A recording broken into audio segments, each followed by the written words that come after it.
خطبۃ الکتاب بسم اللہ الرحمن الرحیم اللہم یسر هذا الکتاب ولا تعسرہ علینا وتممہ بالخیر۔ اب خطبہ کتاب میں امام ابو جعفر سے اب یہ بتانا چاہتے ہیں کہ یہ جو عقائد ہے نا، یہ جو فقہائے ملت امام ابو حنیفہ رحمۃ اللہ علیہ اور ان کے دو شاگرد امام ابو یوسف رحمۃ اللہ علیہ اور محمد ابن حسن شیبانی رحمۃ اللہ علیہ کے مذہب کے مطابق اہل سنت والجماعت کے عقائد ہے۔ قال العلامہ حجۃ الاسلام ابو جعفر الوراق الطحاوی بمصر رحمہ اللہ تعالی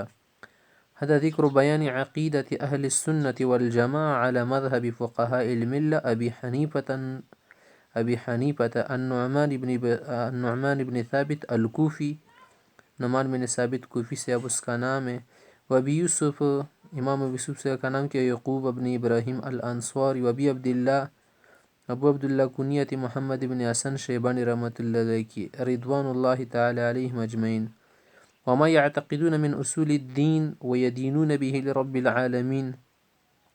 اور نیز جو اصول دین ہے نا ان میں جو ان کی کیا ہے معتقدات ہیں، عقیدے ہیں،